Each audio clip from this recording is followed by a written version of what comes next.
Alors Jean-Marie, nous nous retrouvons aujourd'hui dans le cadre de l'inauguration de la Maison des Artistes des Meurinville, où tu exposes tes œuvres. Exactement, avec un grand plaisir en plus, des portraits d'animaux. Voilà, justement, j'allais y venir, tu as fait dans l'animalier. Il y a une raison particulière? Oh, c'est simplement un petit clin d'œil. Je fais beaucoup de portraits comme tu le sais, et Oui. là, faire des portraits d'animaux, c'est aussi faire passer un autre sentiment, une autre passion, mais toujours avec la sensibilité du regard de l'animal. C'est une espèce de faire passer quelque chose. T'es un voleur d'âme, hein? Je ne sais pas si c'est vraiment voler l'âme, mais c'est simplement voler effectivement l'instant présent, L'instant présent, et oui. surtout la capacité de ressentir ce que l'animal a regardé À ce moment-là. Ouais, exactement.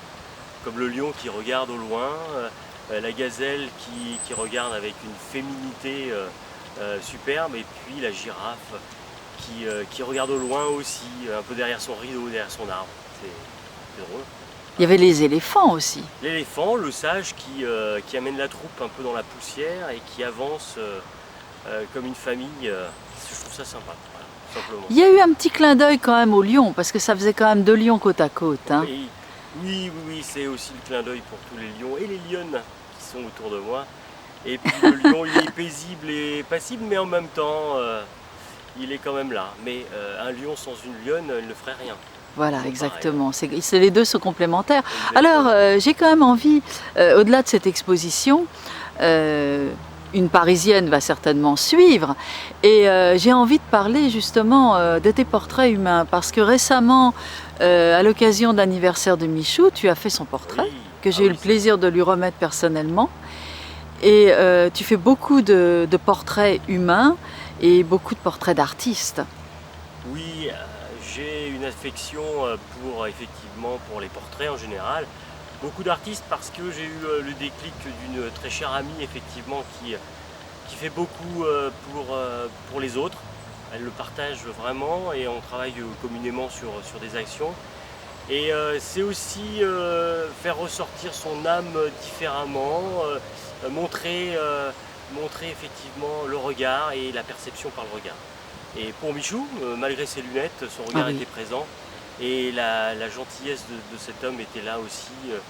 J'ai fait ressortir vraiment mon sentiment par rapport à ce que je ressentais. Ta perception en fait. La perception effectivement de toutes ces personnes qui nous entourent, des personnes connues et des personnes non connues aussi. Des personnes qui ont une histoire en fait.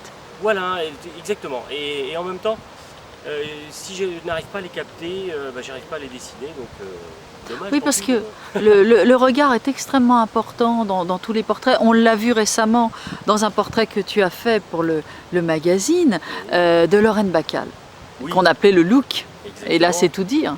Exactement. Et Lorraine, quand je l'ai dessinée, il a fallu que je l'apprivoise, hein, parce que ça devait être une femme absolument extraordinaire, mais aussi d'un grand caractère et d'une grande force.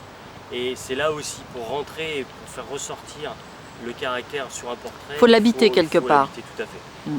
Il y a beaucoup de portraits comme ça qui sont difficiles puisqu'ils ne se rapprochent pas, on n'arrive pas, enfin je n'arrive pas à les capter, donc c'est pas évident. Jusqu'ici, tous ceux que j'ai vus, tu les as captés avec beaucoup de succès. Parce que j'en ai eu envie, et eux aussi sûrement, entre guillemets, Oui. c'est un échange. Et ça fait partie d'un partage, toujours pareil. Oui, c'est toujours ça, c'est toujours la notion de partage. Eh bien écoute, nous attendons avec impatience, après le succès d'aujourd'hui justement, il faut quand même préciser que tu avais déjà exposé auparavant à la mairie des Meurinville. Tout à fait, et puis il y a déjà quelques années. Mhm. En revanche, j'ai fait une exposition parisienne sur Bastille il y a 2 ans Oui. exactement, où effectivement ça avait remporté un succès, j'en étais aussi très heureux. Les bénéfices de ces ventes ont été directement pour des enfants malades de l'hôpital Margency, et ça aussi. Oui, parce que C'est un tu as échange. justement, effectivement, il y a une œuvre de bienfaisance, c'est Pinky l'ourson. Alors Pink l'ourson, c'est la mascotte de l'hôpital Margency, Oui. qui voyage et véhicule. Il a fait déjà 3 ou 4 fois le tour du monde, avec des échanges. Les gens l'emmènent partout, ils le sortent, ils le photographient, sur les pyramides en Égypte, enfin il se promène. Et c'est vraiment pour montrer aussi que c'est un lien pour les enfants, et donc tout ce que je produis j'essaie aussi qu'il soit partagé pour eux. Pour une belle cause. Exactement, parce que ces enfants ont une souffrance, ils ne le montrent pas, ils sont souriants, et ça aussi c'est important. Mais aussi, les parents ont besoin d'être proches. Et tout ce mélange, c'est aussi pour moi un mélange d'art et de partage. Voilà. Ça c'est très important. Eh bien, merci Jean-Marie, merci à toi. Merci à toi Evelyne.